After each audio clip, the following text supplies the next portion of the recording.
6.25 전쟁이 발발 후 이승만 정부의 입법 제안으로 설치된 국민방위군.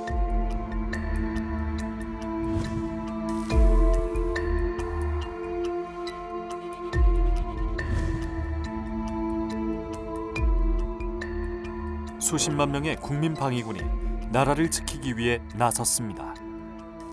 이 운동장에 모여서 밤으로 인천으로 걸어간 걸로 알고 있어요. 하지만 남쪽으로 이동하는 과정에서 상당수의 국민방위군이 배고픔과 추위, 질병으로 희생돼야 했는데요. 70년 전 국민방위군의 진실은 무엇일까요?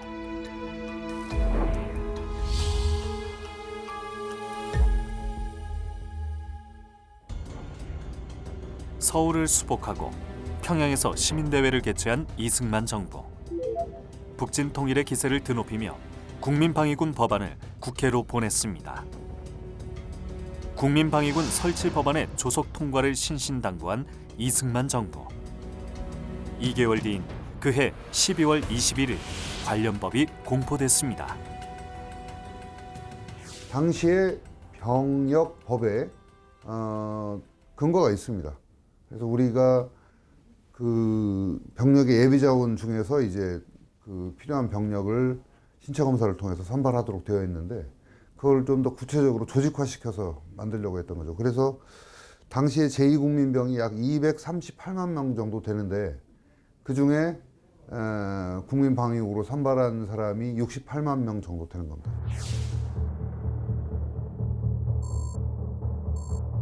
국민방위군에 선발된 사람들은 소집 명령을 받고 교육대가 있는 경상도와 제주도 등으로 걸어서 혹은 배를 타고 이동했습니다. 하지만 12월 엄동설한, 고난의 행군이 시작됐는데요.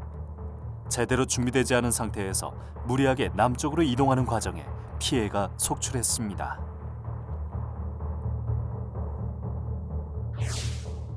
지급된 피복이나 식량도 없이 추위에 떨어야 했습니다.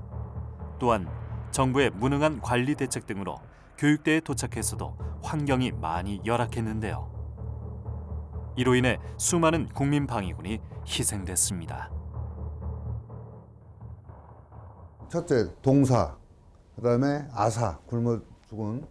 그다음 세 번째는 이제 그 씻지도 못하고 불결한 환경에서 계속 이렇게 집단적으로 생활하다 보니까 전염병이 발생합니다. 뭐 특히 발진 디푸스 같은 그런 병으로 많이. 그러면 이제 한꺼번에 이제 사람들이 수십 명씩 죽어나가게 되고.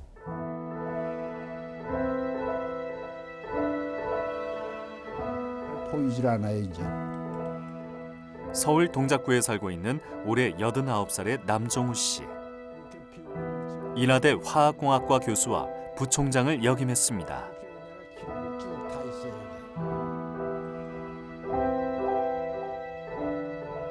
구순을 앞두고 있지만 모든 것을 기록하고 메모할 정도로 꼼꼼한 성격.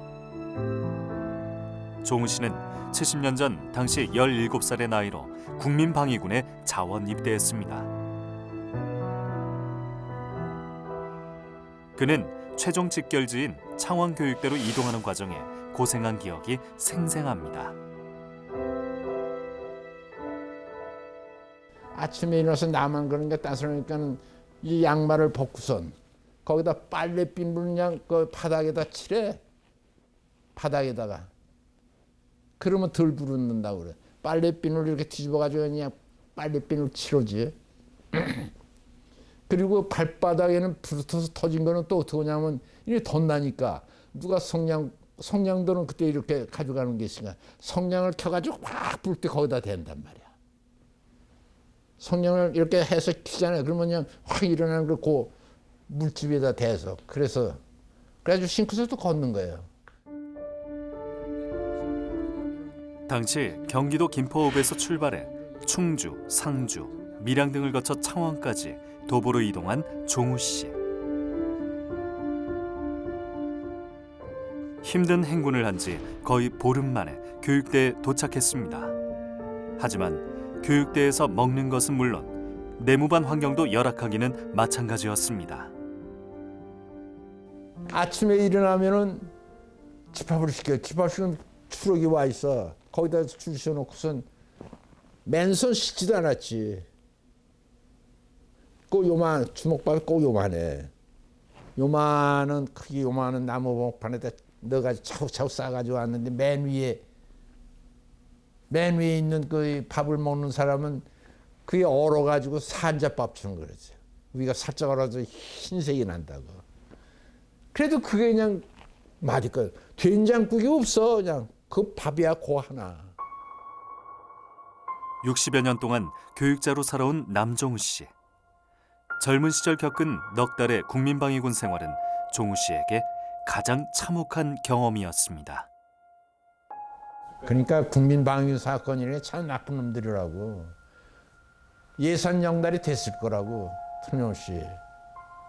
부식대금 같은 것도 말이지. 그게 없단 말이야.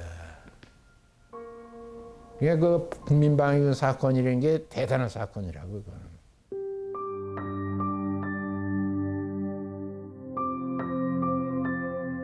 한국전쟁이 발발하고 난 후 북한에서 남한으로 혈혈단신 내려온 이창식 씨. 당시 20대 초반이었던 그는 대구에서 국민방위군에 자원 입대했습니다. 이후 언론인으로 50여 년 넘게 살아온 창식 씨. 국민방위군으로 입대해 생활했던 기억이 아직도 생생합니다. 굉장히 강당이 컸어요. 거기에 그냥 사람들이 이렇게 수용을 하더라고. 근데 그거 보니까 그냥 뭐 깔 것도 없고 그러니까 그거 가만히 옛날에는 쌀은 가만히로 했잖아요. 볏짚으로 짠 거. 그거를 이 뜯으면 이렇게 쭉 펴지잖아요. 그거를 이제 이중으로 쫙 그냥 깔아놨더라고. 그러니까 그 강당의 마루에서 그냥 그 1월 달에 그 추운데 얼마나 추워요. 그날 그 해는 또 왜 이렇게 추운지도 몰라. 그리고 또 입은 옷도 그냥 다 부실하고 먹지도 못하고 그러니까 자연히 체력 떨어지잖아요. 교육대에서의 환경은 열악함 그 자체였습니다. 식사로 주어진 것은 대부분 주먹밥 하나 정도. 그마저도 지푸라기 등이 묻어 먹기 힘들 때가 많았습니다. 주사병인지 그건 거기에 있는 사람이 가서 하는 건지 모르지만 하여튼 밥을 만들어서 이렇게 들고 다니면서 이제 던져줘요. 공을 야구도 공 던져. 그러면 이걸 해서 받아야 돼. 그래서 받으면 다행히 이제 그 부수안지리가 되는데 이게 잘못하면 이게 떼구를 하고 걸로 떨어지면 그냥 가마니 위에 그 부스레기가 생기잖아. 그게 때로르게 굴르면 그 떡에 고물 물뜨기 그냥 문져버려. 그래도 그거를 안 먹을 수가 없잖아요. 배고프고. 그리고서는 반찬은 없고 그냥 어떤 때는 국물 조금 주는 때가 있고 아니면은 아무것도 없이 그냥 그거 한 노원이 그거 주워서 이렇게 먹기도 하고. 창식 씨의 경우처럼 전국 각지에서 참혹한 교육대 생활이 이어졌습니다. 때문에 국민방위군에 대한 실태 조사가 진행됐는데요. 그 결과 국민방위군에 대한 문제가 발생해 해체와 함께 귀양조치 통보를 받았습니다.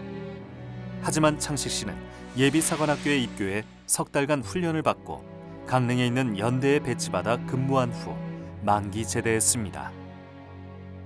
아니 생각해 보세요. 전쟁 중에 이 방위군이라고 해도 이것도 병력이 아닙니까? 전투에 필요한 병력이고 오죽했으면은 그렇게 그냥 길 가는 사람도 막 잡아다가 갈 정도로 전쟁에 그래 다급하잖아요. 대책이 없으니까.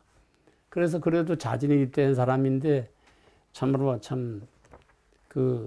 있는 동안에 정말 내가 이건 나만의 잘못한 거 아닌가 하는 생각이 들 정도로 정말 가혹한 생활했어요.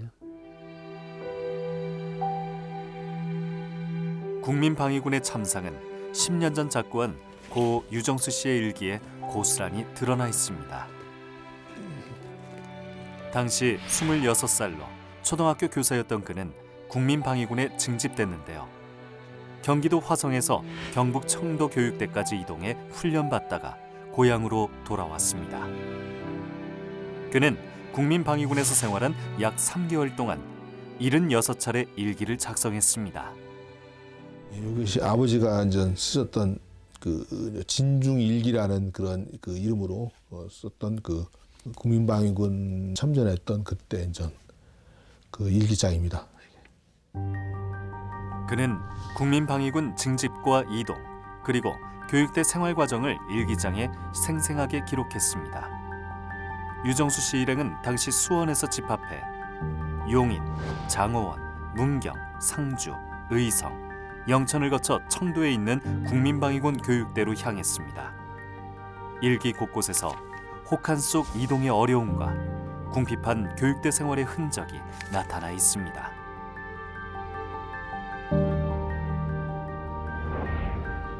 (23일) 김양장에 와서 추워 떨 때 연대장이 훈계하여 가로되 지난밤 여기서 동사자가 3명 났으니 너희들도 정신 차리라는 것이었다. 해를 넘겨 천신만고 끝에 교육대에 도착한 뒤로도 추위와 배고픔이 이어졌습니다.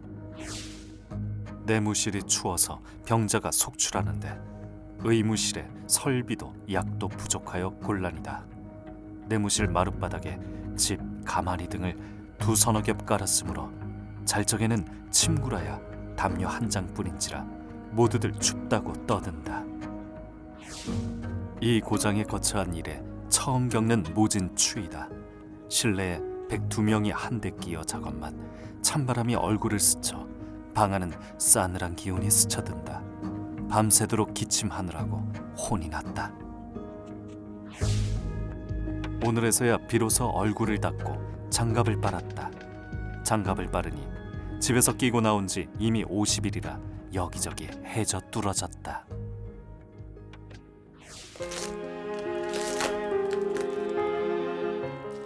그의 일기 곳곳에 교육대의 열악함과 처절한 생활의 참상이 담겨 있었습니다.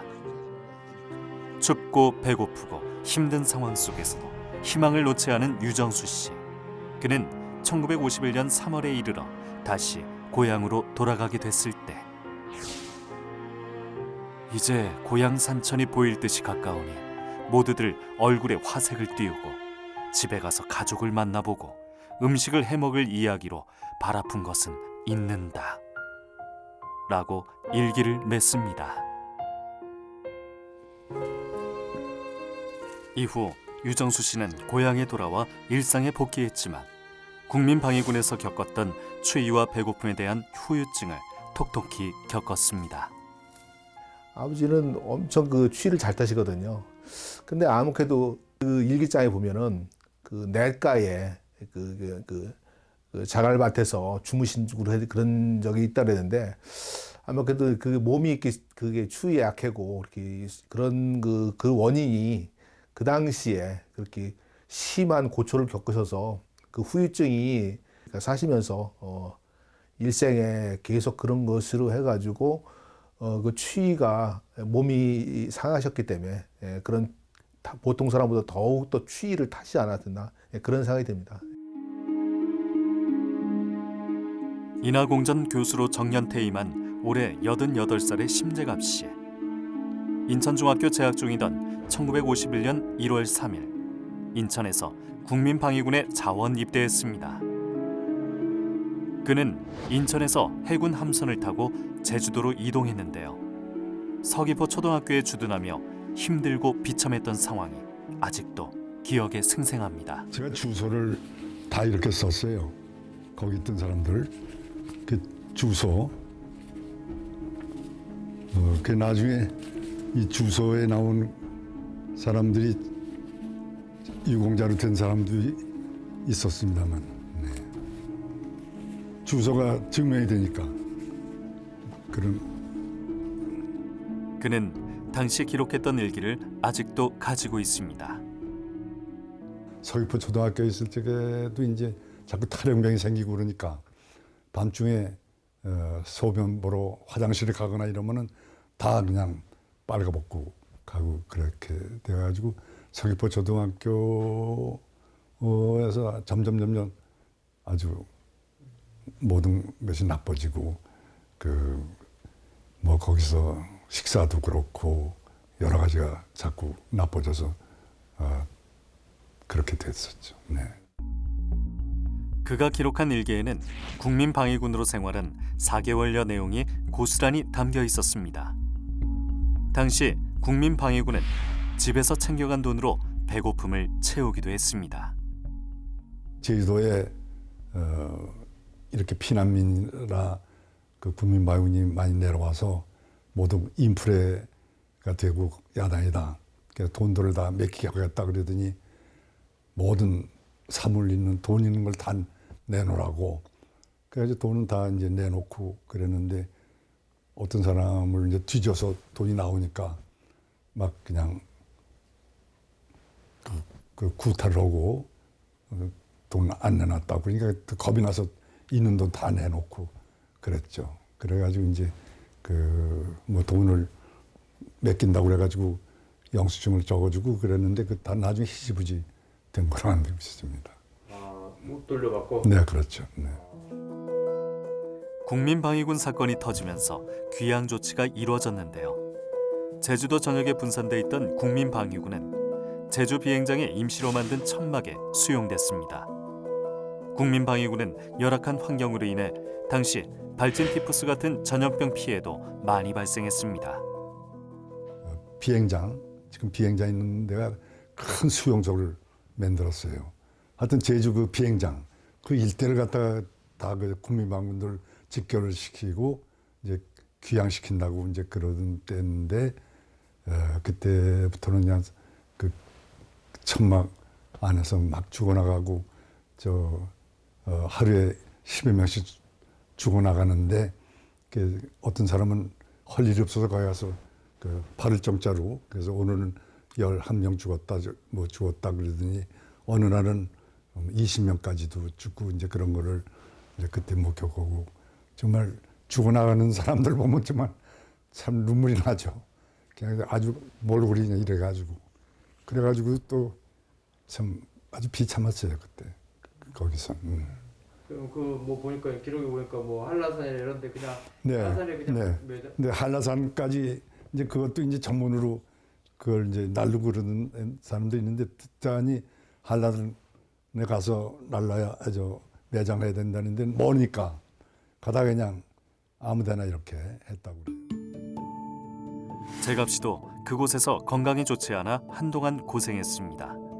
귀향 조치가 내려지고 2달여 만에 해군 함정을 탄 그는 경상도 마산에 도착했는데요. 그곳에서 인천까지 도보로 귀향해야 했습니다.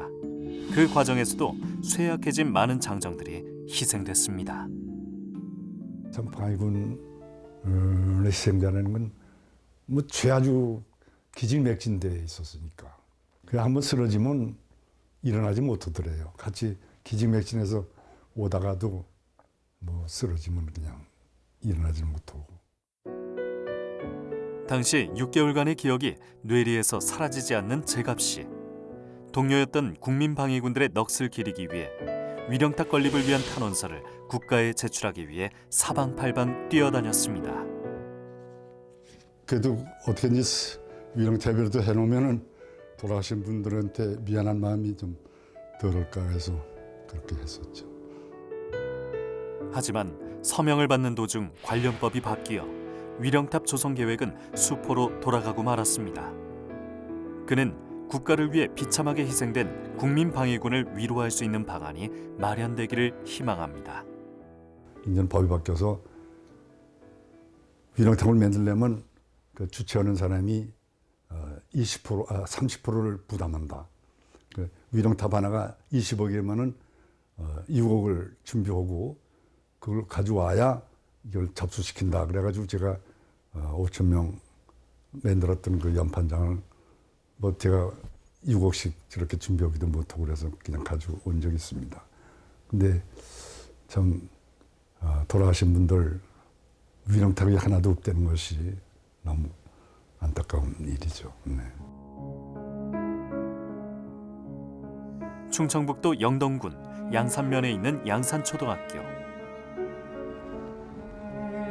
열악하고 비참한 상황 속에 희생된 국민방위군은 귀향 조치가 이루어지고 난 후 유해조차 가족의 품으로 돌아오지 못한 사례가 많았습니다.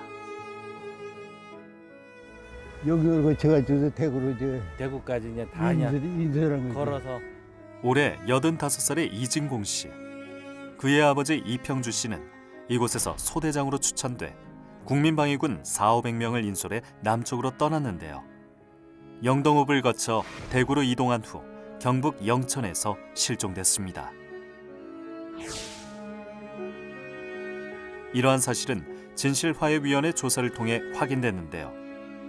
당시 이평주 씨를 소대장으로 추천한 대한청년단 양산지부 총무차장 출신 정성용 씨가 이평주 씨의 이동 과정과 마지막 모습을 증언했습니다. 40여 년 동안 고향에서 방앗간을 운영하고 있는 진공 씨. 혼자 된 어머니와 생계를 이어가기 위해 힘든 세월을 보냈습니다. 홀로 자라오면서 아버지의 빈자리도 많이 느꼈는데요. 하지만 살아가는 데 급급해 아버지를 찾을 엄두조차 내지 못했습니다. 100명을 이끌고 대구 여기까지 갔다는 것까지만 알고서는 다시 뭐 생각할 여지가 없었죠. 이제 어머니하고 저희 어머니하고 저하고 서로 홀로 독자로 살았기 때문에 생각할 여지가 없고 그냥 농사지고 그냥 산이라고 삶의 곤욕을 느꼈기 때문에 생각지도 못했죠. 그냥 돌아가셨다는 건 알지 뭐. 국민방위군 대부분이 도보로 남쪽으로 행군을 했는데요. 당시 유엔이 모든 기간도로를 막고 있어 샛길, 산길 등으로 이동해야 해 더욱 힘들었습니다. 국민방위군 영천 제26교육대 본부가 있었던 금호 면사무소 자리. 당시 이곳에 영천군 10여 개 읍면에서 남아한 국민방위군이 모였었는데요. 그 과정에서 추위와 배고픔 등으로 많은 장정들이 희생됐습니다. 이곳은 경상북도 영천시 청통면에 있는 은혜사. 당시 영천의 국민방위군은 은혜사에 수용되기도 했는데요. 청통면 712 주민들은 먹을 것도 갖다 주고 굶주림 등으로 사망한 이들을 매장하는 일까지 도왔습니다. 1980년대 초 국민방위군 매장지에 도로가 개설돼 산마루 쪽으로 이장을 했는데요. 2002년 10월 국방부가 국민방위군 유해 발굴을 실시해 43구의 유해를 발굴해 서울 현충원에 모셨습니다. 이후 영천시와 정성군이 함께 위령제를 지내고 추모비를 세웠는데요. 이 비는 전국에서 유일하게 남아있는 국민방위군 사망에 대한 추모비입니다. 지난 2010년 진실화해위원회는 제대로 된 준비도 없이 엄동설안에 남쪽으로 이동해 배고픔과 추위, 질병 등에 시달리며 수많은 사람들이 희생된 국민방위군 사건을 진실 규명했습니다. 일단 60만에서 70만 정도가 확실하게 동원이 된 걸로 보이고요. 그중에 10% 정도라고 하면 6만, 20% 정도가 되면은 뭐 10만이 훨씬 넘어가는 숫자입니다. 당시 정부의 공식적인 발표는 1234명으로 되어 있고 치료 사업 와중에 575명, 그리고 이러저러한 자료를 다 합치면 2,000명이 넘지는 않습니다. 정부의 그 자료들을 종합해 보면. 하지만은 그 당시에도 이미 국회 조사를 할 때도 그런 숫자를 믿질 않았고, 제가 조사한 어떤 그 피해 실태라든지 증언들을 보면은 최소한 10%에서 20% 정도의 피해는 확실하다고 보여집니다. 국민방위군 사건은 당시에도 크게 문제가 됐는데요. 국회와 국방부 조사 결과 현금 24억 원과 양곡 1,800가마가 부정 처분된 사실이 확인됐습니다. 그로 인해 국민방위군 간부 5명이 처형됐습니다. 진실화해위는 국민방위군의 사망, 실종 등 전반적인 실태 조사와 그 가족에 대한 사과, 위령제 실시 등을 권고했습니다. 왜 우리는 2차 대전의 어떤 히스토리나 또는 뭐 예전에 전쟁의 히스토리 뭐 이런 거 또는 어떤 역사에 대해서, 세계 역사에 대해서는 관심이 많은데 우리나라의 어두운 역사에 대해서는 잘 회피하는 측면들이 있는데, 그거는 바로 역사가들의 책임이고 국가의 책임이거든요. 하지 않으려고 하니까 그렇게 되는 겁니다. 그걸 또 떳떳하게 밝히고 보고서를 내고 교과서에 싣고 하는 작업들이 다 필요하다고 생각이 듭니다. 남은 유족들은 유해라도 찾기 위해 많은 노력을 했습니다. 오랜만에 김응순 씨 댁을 찾은 현수 씨와 영환 씨. 이들은 모두 아버지들이 국민방위군으로 소집된 후 제주도에서 실종되거나 희생됐습니다. 현수 씨와 영환 씨는 그동안 백방으로 노력했지만 아버지 유해는 찾지 못하고 위패만 현충원에 모셨습니다.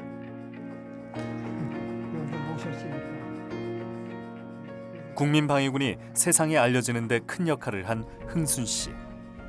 그의 아버지는 당시 경기도 화성군에서 국민방위군으로 입대해 배를 타고 제주도로 이동했는데요. 제주도 교육대에서 훈련 도중 발진 티푸스라는 전염병에 걸려 사망했습니다. 같이 갔다 오는 아버지 친구분들이, 근데 이제 그 또래들이, 연세대가 그 또래들이 가셨을 거 아니에요. 근데 그분들이 오셔가지고 아버지가 이제 거기서 돌아갔다는 걸 알려줘서 그 돌아간 걸 알았죠. 아버지의 묘가 있을 것으로 추정되는 서귀포시 강정동의 마을을 찾아 무명용사묘 60여 기를 20여 년간 관리한 흥순 씨. 이후 아버지의 유해를 찾기 위해 국방부와 제주도청 등 관계기관에 꾸준히 민원을 넣었습니다.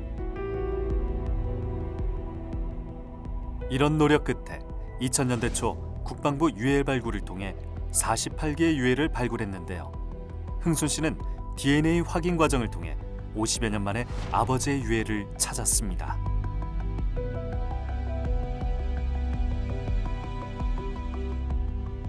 그걸 찾느라고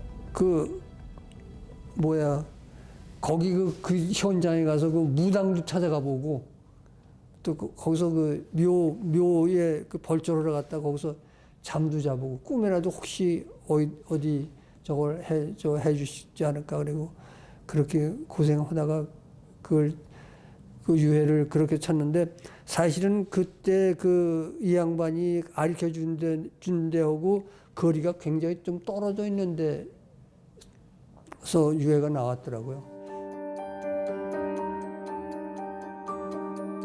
흥순 씨의 아버지가 잠들어 있는 국립대전현충원. 지난 2003년 제주도 유해 발굴 후 이곳에 모셨습니다. 수만 명이 넘는 국민방위군 희생자 중 유해가 가족의 품으로 돌아온 경우는 흥순 씨의 아버지가 유일. 흥순 씨와 형제들은 매년 제사를 지내고 이곳에 들려 아버지의 넋을 기리고 또 함께 희생된 국민방위군의 영령을 추모하고 있습니다. 그는 국민방위군의 희생에 대한 역사 기록이 제대로 이루어지기를 간절히 희망합니다. 와, 이거는 정말 내가 자식으로서 할 일을 했다. 그런 생각이 들죠. 그 전까지는 참 그 묘를 못 찾고 거기 그 일대를 다 벌쳐놓을 적에 참 너무 막연했는데 아버지 유해를 찾아서 여기다 모시고 보니까 정말 난 자식이 할 일을 했다. 그런 생각이죠.